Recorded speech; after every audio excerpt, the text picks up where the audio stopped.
So you applied for the job, you interviewed, nailed it, of course, and now you have an offer. And you're sitting there wondering, should I accept this offer? In today's video, I'm going to give you 7 things that you should always consider before you accept a new job. Let's go.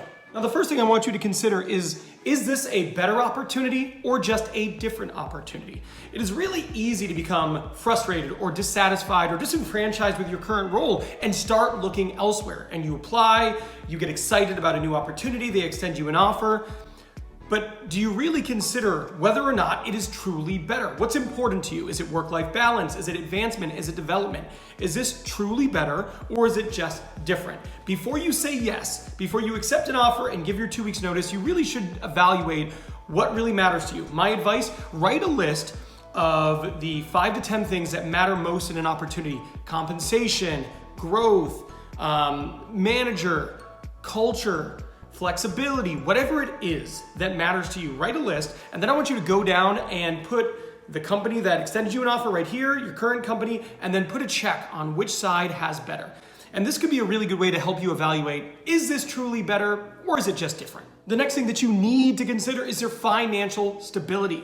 The last thing you want to do is make a move to a company and it's a bigger job, better job, more compensation, but they're a bit shaky financially.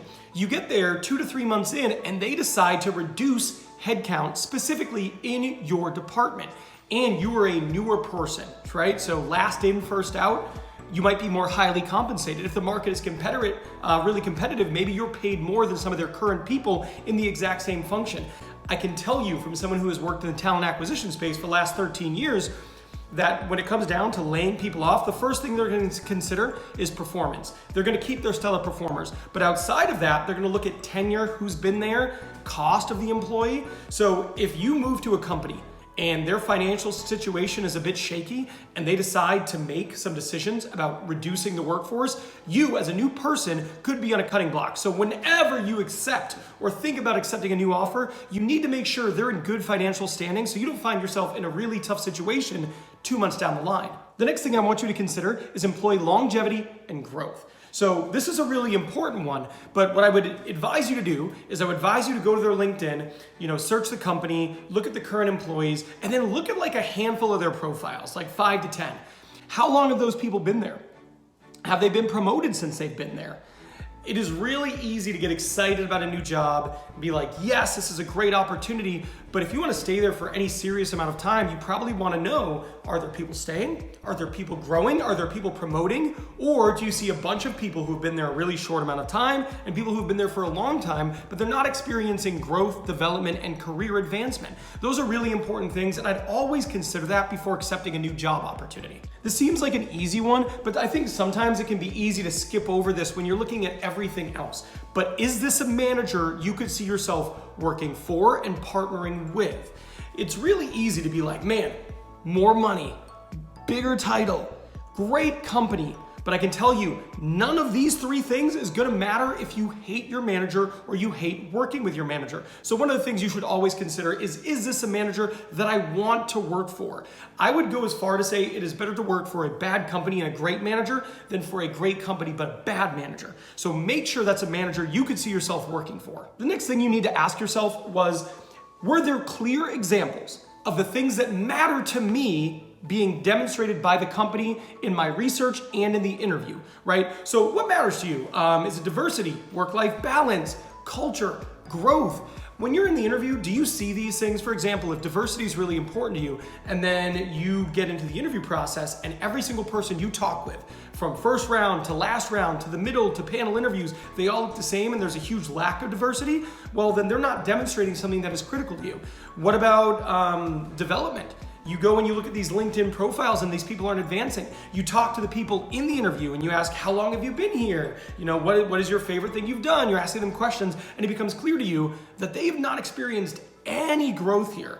What about work-life balance? You see these people, they look tired. You're asking them how the work-life balance is and they're telling you, we work hard and we play hard, or, sometimes we put in a little bit extra time, but it's worth it, or, occasionally we have to work on the weekends, but, we're the type of company that's willing to go above and beyond. Are they demonstrating the things that matter to you? It's so easy to look at positives that sometimes people don't spend enough time evaluating the negatives and if they would truly make this a good role for you or not. So make sure you're looking for the things that matter to you, and you can list the clear examples of the times they have demonstrated in the interview and in your research that there's going to be good alignment with the things that matter to you. Did the people seem happy? When you're interviewing, did they seem happy? You're walking the hallways to your interview spot, did they seem happy? You're sitting down, you're asking them questions. What's the thing you like most about the company you currently work for? Did they seem happy and positive while answering this?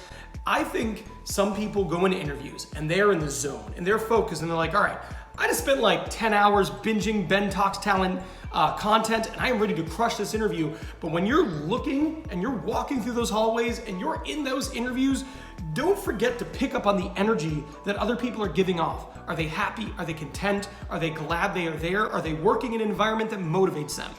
Don't overlook this. If you walk through the place and it seems like their favorite team just lost the Super Bowl, that matters. Now, the last thing that I want you to consider in this specific video is, are the issues with your current company resolvable?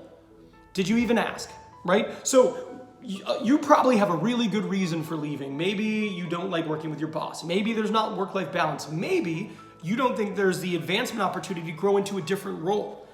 But before you ever decide to leave a company, I suggest exploring whether or not these are resolvable issues. Sometimes that's just you having a conversation with your boss, throwing a one-on-one on their calendar, having a meeting and saying, hey, I wanted to talk to you about A, B, and C. This is what I'm interested in. Is there anything we could do to move me closer to that goal?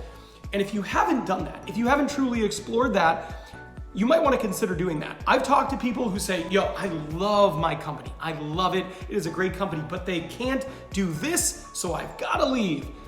And I go, okay, well, did you talk to them about that? And they go, no, I didn't. Well, then how do you know they can't do it? Before you accept another job offer, make sure you at least attempt to see if the things that are bothering you about your current situation are resolvable. If it's a lot of things, then get out of there. Life's too short. But if it's one or two things and everything else is great and you haven't tried addressing the things that are demotivating to you, you owe it to yourself to do it. Speaking of interviewing, have you ever been in an interview process and you found yourself wondering, am I truly the candidate they're interested in, or am I a backup candidate? Well, you might want to watch this video, because if you watch this video from the beginning to the end and then hit a like and comment, you will know exactly where you stand. Are you a front runner or a backup? It's critical.